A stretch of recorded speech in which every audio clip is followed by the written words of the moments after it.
네, 모두 평안하십니까? 마태복음 1장 1절부터 17절까지요. 이 시간에 같이 좀 살펴보도록 하겠습니다. 지난 시간에 마태복음 개관 말씀을 드렸었고요. 그래서 마태복음의 문을 열었는데 이제 그 생각을 가지고요. 마태복음 본문 안으로 같이 좀 들어가서 살펴보도록 하겠습니다. 1장 1절부터 17절을 살피려면 먼저 1장부터 2장까지 이 마태복음 전체의 서론 역할을 하는 1장과 2장의 역할들에 대해서 좀 같이 생각해 보셨으면 좋겠는데 학자들은 1장과 2장을 신학적 선서라고 부릅니다.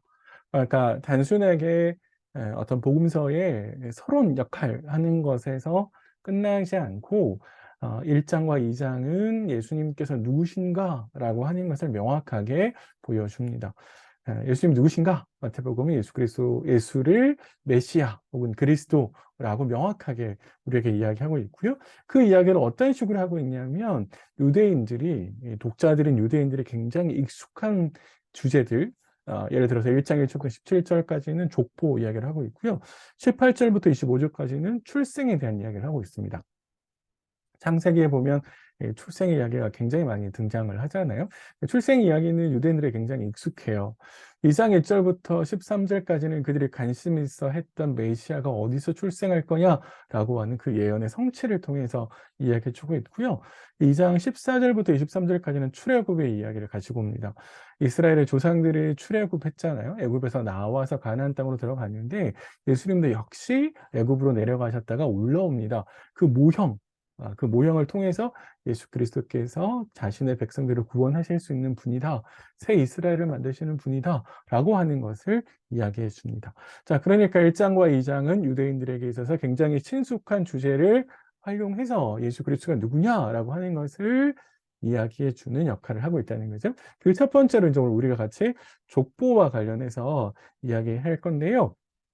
1장과 2장의 그 첫 번째 이야기가 이제 족보고 그 다음에는 이제 출생 이야기, 베들레헴 탄생과 소동, 애굽으로 내려감과 올라옴 이렇게 쭉 되어 있는데 1장과 2장의 이 구성을 조금만 더 세밀하게 제가 좀 나눠보면 요렇게 할 수 있어요. 이건 뭐냐면 성격이 유사한 것들을 두 번 반복하고 있다는 거죠. 족보 이야기는 하나님께서 아브라함과 다윗에게 주셨던 약속을 성취하는 이야기. 그래서 그 약속의 성취가 메시아가 오신 걸로 표현하고 있고요. 나중에 이제 베들레헴의 탄생과 소동에 대한 이야기를 보면 결국 하나님께서 메시아가 탄생할 거다. 어디에 탄생할 거냐? 여기 탄생할 거다. 이렇게 나중에 이제 본문 나오잖아요. 베들레헴이라고. 그래서 그 베들레헴에 탄생하셨던 이야기를 이렇게 알려주고 있다. 예언이 성취된 거다라는 거고요. 출생 이야기는 1장 18절부터 25절에 예수님께서 왜 태어났냐? 예수님의 역할이 뭐냐?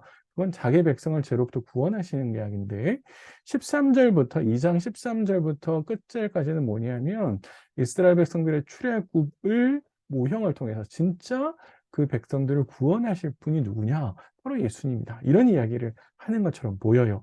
자, 그래서 1장과 2장은 선서 역할을 하는가 동시에 익숙한 주제를 활용한다고 말씀드렸는데 성격을 보면 이렇게 두 가지로 구성되어 있다라고 볼 수 있을 것 같습니다. 자, 이렇게 좀 보시면 좋을 것 같고요. 이제 1장으로 들어가 보시죠. 1장 1절부터 17절까지의 이야기는 그 구조가 명확해요. 첫 번째 1절에 다윗과 아브라함의 자손 예수 그리스도의 계보예요 라고 이야기해 놓고 나서 마지막에 1장 17절에 아브라함으로부터 다윗에게 이르는 예수 그리스도의 계보예요 라고 해서 처음과 마지막을 똑같은 이야기를 하고 있고요. 그 중간에 예수님의 계보가 어떻게 되는지 2절부터 16절까지 이야기를 하는데요. 아브라함으로부터 다윗까지, 다윗부터 바벨론까지, 바벨론 포로부터 그리스도까지 이렇게 이야기를 하고 있는데 요거 이제 저희가 좀 이 본문의 구조, 계보를 좀 다루려면 사실 이 계보라고 하는 것을 왜 쓰지? 이런 이야기를 좀 저희들이 해야 될 것 같은데요. 족보라고 하는 것은 예전에 이제 제가 아주 어린 시절에 제 이름이 저희 집안에 올라가 있는 걸 확인한 적이 있는데 어른들에게서도 족보는 굉장히 중요한 주제였는데 사실 제가 그 이후에 족보를 본 적이 없거든요. 그러니까 우리에게도 지금의 족보 이야기를 하면 굉장히 꼰대 뭐 이렇게 이야기를 할지 모르겠는데 많이들 관심이 없죠. 그런데 유대인들에게 있어서 족보는 당시 유대인들의 족보는 굉장히 중요한 그래서 혈통을 이야기하는 거라서 유대인들에게서 족보는 굉장히 중요한 주제였습니다. 그리고 어떤 일을 소개할 때 그 위의 선조로부터 차근차근 유명한 사람들을 언급하면서 이렇게 이야기하는 것은 당시 유대인들에게 굉장히 익숙한 방법이고 한 사람을 소개하는 굉장히 효과적인 방법이었거든요. 자, 그러니까 족보를 왜 끄집어내냐면 예수 그리스도를 소개하고 싶은데 그 예수 그리스도 소개할 때 가장 효과적인 방법이 뭐냐? 유대인들의 굉장히 익숙한 방식을 가지고 옴과 동시에 그들이 관심 있고 동시에 중요하게 생각하는 요소들을 말할 수 있다는 거예요. 족보를 통해서. 그래서 처음에 족보 이야기를 끄집어내는 겁니다. 자, 그런데 마태가 이런 족보 이야기를 하면서 그냥 하는 거냐? 그렇지 않고요. 굉장히 정교하게 족보를 구성합니다. 이제 잘 아시는 것처럼 마태는 세리였고 세리는 수에 밝은 사람이었는데 마태는 굉장히 계산적으로 본문을 구성하고 있거든요. 그리고 마태복음을 읽어가면 읽어갈수록 마태가 굉장히 구성을 정교하게 했다라고 하는 것을 확인할 수 있습니다. 그 1절과 17절에 우리 번역사는 약간 순서가 다르게 번역을 하긴 했는데 1장 1절에 그걸 쓰면 이렇게 돼요. 그리스도, 다윗, 아브라함 이름만 따져오면 이렇게 돼요. 그러니까 우리 개역 버전은 아브라함, 다윗, 예수 그리스도 이렇게 순서로 가잖아요. 그런데 헬라어 성경을 읽으면 그리스도, 다윗, 아브라함 요 순서로 돼 있어요. 그런데 17절에 가면 요 순서를 반대로만 만들어 놨어요. 아브라함, 다윗, 그리스도 이렇게 가 있습니다. 그래서 그리스도로부터 시작해서 그리스도로 마치는 그러니까 모든 것이 다 이제 그리스도를 중심으로 해서 이것이 예수님의 족보다라고 하는 것을 이런 방식으로 아주 정교하게 구성을 했고요. 또 하나 이제 그 정교함은 아브라함부터 다윗까지 14대, 다윗부터 바벨론 포로 시대까지 역사를 따져서 14대, 그리고 포로부터 그리스도까지가 14대, 14, 14, 14라고 하는 숫자를 정교하게 맞추고 있습니다. 물론 요 중간에 낳는다라는 말을 써가지고 그 낳는다는 말을 이제 세보면 약간 이제 한번 모자라기도 하고 한번 남기도 하고 막 그래요. 그래서 조금 계산하기가 어려운데 적어도 마태 구성의 17절에 보면 14대씩 내가 구성했어요라고 하는 이야기를 하고 있기 때문에 이제 여기서 이제 14대라고 하는 것을 의도적으로 만들어 놨다라고 하는 것을 확인할 수 있습니다. 그러면은 이런 족보의 정교한 구성을 통해서 마태가 말하려고 하는 게 뭐였냐? 결국에 뭐라고요? 예수님께서 하나님의 구원의 역사의 성취자라는 거죠. 1장 1절과 1절에 다윗 아브라함의 자손이라고 표현했는데 왜 이걸 표현했느냐라고 하면 나중에 다시 이야기하겠습니다만은 하나님의 약속을 성취시키는 사람이 예수님이다라고 하는 것을 보여주려고 하는 거죠. 그리고 하나님의 구원의 역사가 쭉 내려오면서 그 정점에 누가 계시냐면 예수님이 계신다라고 하는 것을 보여주려고 하는 겁니다. 이런 구성을 통해서. 그래서 1장 1절부터 17절까지 예수님은 누구냐? 신학적인 선언을 할 때 약속의 성취자가 되신다. 하나님의 약속이 예수 그리스도로 말미암아 다 이루어진 거다. 그래서 그분은 역사의 정점이다. 이렇게 보여주려고 한다는 거죠. 마태의 의도가. 그러니까 어떻게 하겠어요? 독자들한테 예수 그리스도를 영접하고 예수를 믿는 믿음이 틀리지 않았다라고 하는 것을 보여준다라고 볼 수 있습니다. 자, 그렇게 해서 하나씩 들어가 볼까요? 1절에 보세요.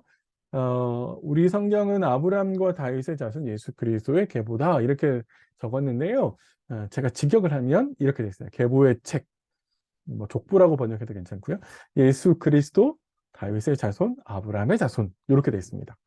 어, 그러면은 이제 우리가 눈여겨봐야 될 건 뭐냐면 왜 예수님을 표현할 때 아브람과 다윗 두 사람을 가지고 와서 예수님을 자손이라고 표현했을까? 이제 이게 중요한데 하나님께서 다윗에게 주신 약속이 있잖아요. 사마 7장과 7장에 쭉 읽어보시면 당시에는 1차적으로는 솔로몬에 대한 약속을 하는 것처럼 보이지만 궁극적으로는 이게 메시아에 대한 약속을 하시는 거거든요. 그러면은 우리가 흔히 이야기하는 다윗의 언약의 초점은 누구에게 있냐면 다윗의 씨가 있을 텐데 그 씨가 곧 예수님이다 이렇게 이야기를 하는 거죠.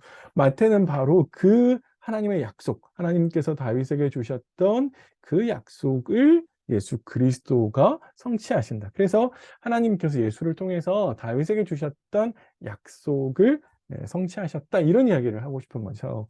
아브라함도 마찬가지인 것 같아요. 아브라함의 창세기 22장 18절, 요거 말고 또 여러 가지 있습니다.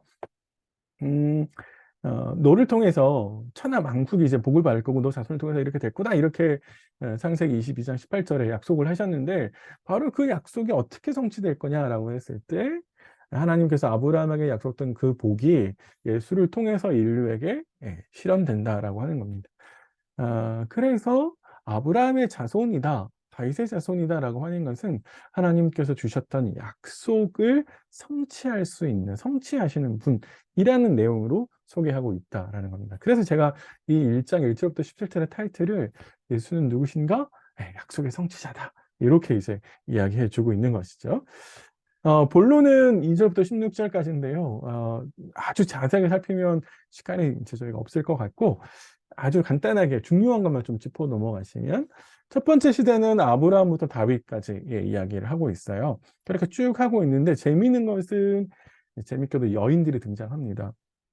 물론 역대기의 족보에도요 여인들이 등장하긴 해요. 그런데 역대기에 등장하는 족보와 이 족보의 차이는 뭐냐면 이 족보에 등장하는 여인들은 그 첫 번째로 다 이방인처럼 보여요. 그러니까 혈통을 굉장히 중요시하는 유대인들인데 하나님의 역사는 유대인들만 포함된 게 아니라 이방인들까지 포함시켜서 하나님의 역사의 테두리 안에 들어와 있다는 거죠.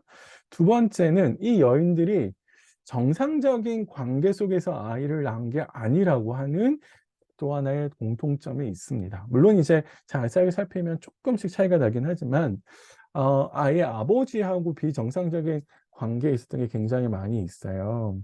유다와 다말이 대표적인 예잖아요. 따지고 보면 시아버지인 거죠. 이거는 왜 그랬을까? 이런 관계들을 포함했을까? 여러 가지 것들을 이제 이야기할 수 있는데요. 나중에 1장 18절부터 25절에 가면 요셉과 마리아의 관계 속에서 예수님이 태어나시는데 이게 결혼 전에 임신한 게 되잖아요. 그러니까 그런 것에 대한 예를 보여주려고 한다. 이렇게 볼 수도 있고요. 더 나아가서 이방인과 여인들이 등장한다라고 하는 것은 하나님께서 만들어 가시는 역사, 하나님의 나라가 결과론적으로는 모든 사람들이 다 들어올 수 있는, 그러니까 성별에 따라서 혹은 인종에 따라서 혹은 뭐 지위에 따라서 들어오고 못 들어오고 결정되는 게 아니다. 그걸 이제 우리에게 이야기해 주지 않을까라는 생각을 합니다. 그렇게 보시면 좋을 것 같아요. 두 번째 시대는 다윗부터 바벨론 포로까지 있는데요. 역대상 3장 10절부터 17절을 한번 쭉 찾아보시면 그때 나오는 계보가 굉장히 유사합니다. 사실은 이거 이름 하나하나 다 따지는 것도 물론 의미가 있겠지만 사실 잘 모르는 것들도 있고요. 특별히 이제 11절에 바벨론으로 사로잡혀 갈 때에 요시야는 요고냐와 그의 형제들을 낳았다라고 되어 있는데 형제들이란 말은 아마 집안 사람들을 이야기하는 것 같습니다. 그 정도로만 좀 이해하시고 넘어가시면 좋겠고요. 세 번째 시대는 바벨론 포로부터 예수 그리스도가 태어날 때까지인데요. 거기 보시면 이제 수룹바벨이 태어나고 수르바벨은 아비훗을 낳고 아비훗은 엘리야김을 낳고 이렇게 쭉 나오잖아요. 이 이름들은 다른 역대기나 이런 데서 이름이 등장하지 않아요. 그래서 다른 자료들에서 확인이 잘 안 되는 이름들인데 우리가 모르는 또 다른 자료가 마태에게 있었고 그래서 마태가 그 자료를 활용해서 이름을 알려주는 것 같고요. 중요하게 진짜 생각해야 될 것은 뭐냐면 예수님의 탄생을 묘사하는 대목이 있습니다. 16절에 보시면 야곱은 마리아의 남편 요셉을 낳았으니 마리아에게서 그리스도라 칭하는 예수가 나셨다 이렇게 되죠. 그 전까지는 남자들이 낳고 그랬는데 남성이요. 근데 여기에서 오면은 마리아에게서 그리스도라 칭하는 그러니까 마리아를 더 강조하고 있어요. 그래서 예수님보다 마리아를 더 강조하고 낳다라는 말을 쓸 때 누구를 낳고 족보에 계속 등장했잖아요. 그런데 앞에서 적고 있는 나타라는 동사는 모두 능동태였습니다. 누가 누구를 낳았어요. 이렇게 한 건데 여기에는 수동태를 적고 있어요. 수동태라는 말은 굉장히 그러니까 이전에 다 능동태로 썼는데 여기는 수동태를 썼다라고 하는 것은 예수님의 탄생이 이전에 이렇게 조상들의 탄생과는 본질적으로 뭔가 다른 방식의 탄생을 하셨다라고 하는 것을 우리에게 이야기해 주고 있고 더 나아가서 이건 물론 하나님의 역사잖아요. 성령의 감동으로 성령의 역사하심으로 아이가 임신하게 됐는데 그러니까 본질적으로 다르다라고 하는 것을 보여주고 있다라고 하는 것을 이야기하는 것 같고요. 성령에 의한 임신이라면 당연히 이게 요셉 자손, 요셉의 집안에서는 인간으로 오신 게 아니다라고 하는 것들을 우리에게 이야기해 주고 있다라는 겁니다. 그래서 예수님의 탄생에 대한 이야기는 18절부터 25절에 더 확대해서 이제 우리에게 설명해 주고 있습니다. 그때 가서 조금 더 자세하게 설명을 드릴게요. 자, 그러면서 이 족보는 17절에 가면 결론으로 다시 한번 1절에 있는 이야기를 거꾸로 바꾸어서 모든 대수가 아브라함부터 다윗까지 14대, 14대, 14대입니다. 이렇게 해서 14를 굉장히 강조합니다. 14는 7의 2배잖아요.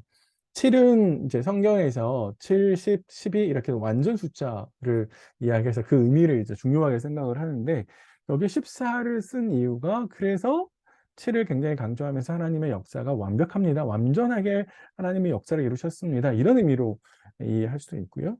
학자들 사이에서는 14가 왜 강조되냐라고 하면 그건 다윗 때문일 거다라고 추측합니다. 다윗이 14하고 무슨 관계가 있냐? 다윗의 히브리어를 쓰면 히브리어로 다윗이라는 이름을 쓰면 히브리어에는 재밌게도 알파벳의 숫자를 값을 넣어주고 있거든요. 근데 다윗은 철자가 이제 3개가 되는데 그 3개가 4, 6, 4 이렇게 돼요. 값이. 첫 자하고 마지막 자가 똑같은데 그래서 그걸 합산하면 14가 되는 거죠. 14대씩 구성하는 것은 다윗을 중심으로 이 족보가 구성되어 있다라고 하는 것을 강조하는 거다. 이제 이렇게 의견 제시를 하고 있고요. 또 하나, 당시에 역사를 구분하는 일반적인 통례가 14대로 구분하는 것이 통례였다. 그래서 하나의 예를 들어서 유대교회의 어떤 자료들을 제시하기도 합니다. 예, 그러니까 그런 면에서 14였을 거다라고 이야기를 합니다. 아마 둘 다 나름의 논리가 있고요. 어떤 의견을 받아들여도 저는 괜찮을 거라고 생각을 합니다. 예, 저희가 이제 간단하게 본문을 이렇게 살폈는데요. 요 족보 이야기가 우리에게 주는 의미는 뭘까? 그 첫 번째는 하나님이 어떤 분이냐? 하나님은 신실하게 약속을 지키시는 분이다라고 하는 것이죠. 유대인들에게 굉장히 의미가 있습니다. 유대인들은 그 조상들의 이야기를 보면 굉장히 불순종했잖아요. 이스라엘 백성들이 광야에서. 그리고 광야에서 가나안으로 들어가서도 마찬가지죠. 그런데 하나님은 신실하게 약속을 이행해 오셨다라고 하는 것이죠. 그래서 지금 하나님께서 신실하게 약속을 이행하셔서 예수 그리스도를 통해서 약속을 성취하셨다. 그러니까 어떻게 해야 되겠어요? 예수님을 받아들여야 됩니다라고 하는 간절한 호소가 이 족보를 통해서 유대인들에게 독자들에게 이야기하고 있는 거고요. 마찬가지로 우리에게도 하나님의 그 신실하심을 상기시키는 족보 이야기입니다. 두 번째, 그 주인공이신 예수님은 누구냐라고 했을 때 다윗과 아브라함의 후손이지만 다윗과 아브라함의 후손은 뭐냐 하면 결국 하나님께서 약속하신 메시아라고 하는 거죠. 마태복음 안에서는 예수님께서 그리스도, 기름 부음을 받는 그리스도, 또 왕, 이런 모습으로 등장을 하고 있고요. 그래서 유대인들에게 왕이신, 우리가 그토록 오래 기다렸던 메시아이신 예수께서 오셨습니다라고 하는 것을 선포한 메시지의 의미가 있습니다. 세 번째로요. 족보는 참 따분하잖아요. 누가복음에도 등장을 하고 있는데 사실 이제 우리가 이제 이름이 계속 나열되는 걸 통해서 지루해 이렇게 생각할 수 있는데요. 혹시 이제 어떤 전쟁을 기념하는 공원 같은 데 가시면 그 전쟁에 참전했던 사람들의 이름을 비석에다가 새기잖아요. 그러면 그 이름은 단순하게 이름이 아니라 석자의 이름이 아니라 바로 그 자리에서 혹은 나라를 위해서 싸우다 돌아가신 분들의 삶을 글자 3개로 표현해 놓은 거죠. 마찬가지로 계보에 등장한 이름은 단순하게 이름이 아니라 인생을 담은 그릇이고 그리고 그들은 하나님의 역사가 다음 세대로 흘러갈 수 있도록 통로가 되어주는 그런 역할을 하는 거라고 볼 수 있는 것이죠. 그래서 하나님의 역사가 이들의 헌신을 통해서 이루어졌다. 그렇게 그 인생을 담은 그릇을 하나님께서 사용하셨다. 이렇게 우리가 보시면 좀 의미가 되살아날 것 같다 생각이 들고요. 마지막으로 우리 아까 이제 이 족보 가운데 특징이 이방인과 여성들이 등장했다. 이렇게 말씀을 드렸었는데요. 당시에 이방인들 그리고 혹은 가난한 사람들, 여성들은 굉장히 사회에서 차별을 많이 받았는데 예수님께서 그들에게 대하시는 혹은 그들을 통해서 이루어 가시는 하나님 나라는 당시에 희망이 되었을 거다라는 생각을 할 수 있습니다. 그러면 하나님 나라를 대변하는 교회의 모습은 어떠해야 되는지를 우리에게 자명하게 보여주는 것이죠. 그래서 사회적인 약자, 교회는 약자가 들어올 수 있는 곳이어야 하고 그 약자가 힘을 얻는 곳이어야 되고 인종 혹은 성별, 지위, 재산의 크고 많음, 작음 뭐 이런 거를 따져서 배제시킬 수 있는 나라가 아니다라고 하는 게 바로 하나님 나라입니다. 이런 메시지들을 통해서 우리가 어떤 걸 이제 생각해 볼 수 있냐면, 우리가 하나님 말씀을 곱씹어야 되는 것은 하나님께서 신실하게 약속을 지키신다는 거예요.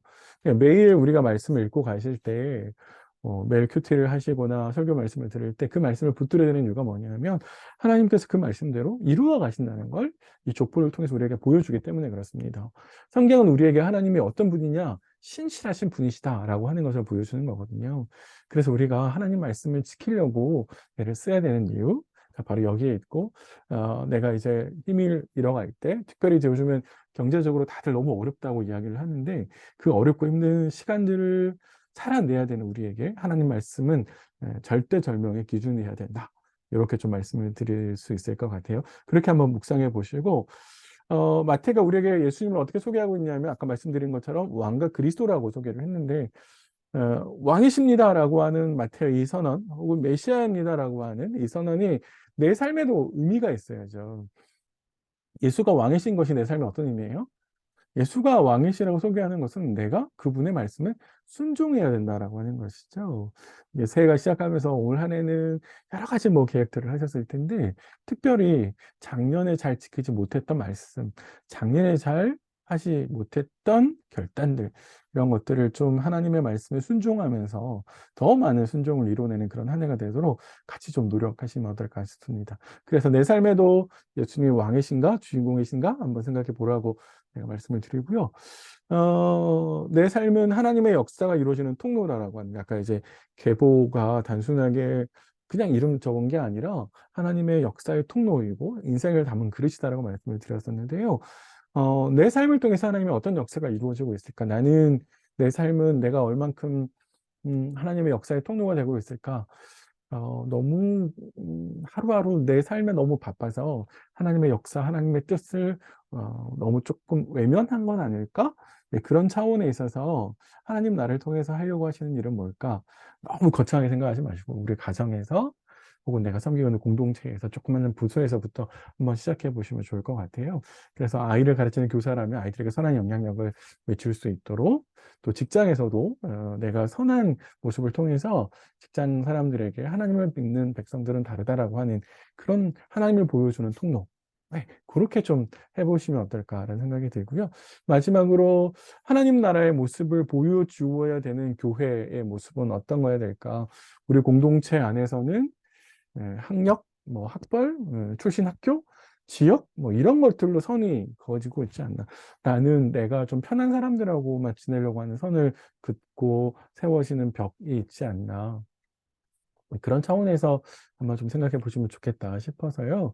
하나님 나라의 모습이 내 안에서, 우리 공동체 안에서 얼마나 잘 표현되어지고 있는지 한번 생각해 보시라고 말씀을 드렸습니다. 예, 일강 이렇게 좀 마치려고 하고요. 오늘도 말씀을 들으신 우리 모든 분들을 위해서 이 말씀이 우리의 삶에 잘 자리 잡을 수 있기를 위해서 저는 기도하겠습니다. 수고 많으셨고요. 이강에서 뵙도록 하겠습니다.